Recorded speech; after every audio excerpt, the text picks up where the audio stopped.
Namaste, welcome to EduNine Career Guidance. Josh Innovations Private Limited, EduNine Overseas Consultancy. మనకి MBBS counselling ప్రాసెస్లో self reporting అనేది compulsory ఇవ్వాలని మనం ఒక వీడియో చేసుకున్నాం కదా. సో సెల్ఫ్ రిపోర్టింగ్ అనేది చాలా ఇంపార్టెంట్ అండి. మీరు కాలేజ్కి వెళ్ళి రిపోర్ట్ చేసినా కూడా సెల్ఫ్ డిక్లరేషన్ అనేది ఇవ్వాలి. ఎందుకంటే మీరు ఇచ్చిన కాలేజ్, మీరు ఏదైతే నాకు కాలేజ్ అలొకేట్ చేశారో ఆ కాలేజ్లో జాయిన్ అవ్వడం నాకు ఇష్టమే అంటూ సెల్ఫ్ డిక్లరేషన్ ఇవ్వకపోతే కనుక మీరు ఆటోమేటిక్గా సెకండ్ ఫేజ్ యొక్క కౌన్సిలింగ్కి వెళ్ళిపోతారని చెప్పాం. సో చాలామంది సెల్ఫ్ డిక్లరేషన్ కూడా ఇచ్చారు. అంటే ఏదైతే కౌన్సిలింగ్ ప్రాసెస్లో వాళ్ళకి వచ్చిన సీట్ ఉందో అది వాళ్ళకి నచ్చిందని అర్థం కాబట్టి వాళ్ళు సెల్ఫ్ డిక్లరేషన్ ఇచ్చుకున్నారు. సో అలాంటి వాళ్ళు ఎంతమంది ఉన్నారు చూడండి. సో వీళ్ళందరూ కూడా సెల్ఫ్ డిక్లరేషన్ ఇచ్చిన విద్యార్థులు 817 మంది అయితే సెల్ఫ్ డిక్లరేషన్ ఇచ్చారండి.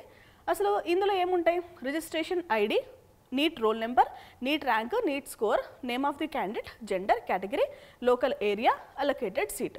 సో ఈ వివరాలు అయితే ఉంటాయి. మీలో ఎవరైనా చెక్ చేసుకోవాలి, నేను సెల్ఫ్ డిక్లరేషన్ ఇచ్చాను అనుకుంటే కనుక చెక్ చేసుకోండి. మనకి doctor NTR university of health sciences మనకి అఫీషియల్ వెబ్సైట్లోనే ఉంటుంది. ఇంకా వీళ్ళు ఇంకేం చెప్తున్నారంటే మీకు అఫీషియల్ వెబ్సైట్ని తరచూ చెక్ చేసుకుంటూ ఉండండి అని చెప్తున్నారు. ఇప్పుడు ఏవైతే సెల్ఫ్ డిక్లరేషన్ ఇచ్చిన విద్యార్థులు ఉంటారో వాళ్ళు ఫర్దర్ రౌండ్స్కి అప్లికేబుల్ కారు.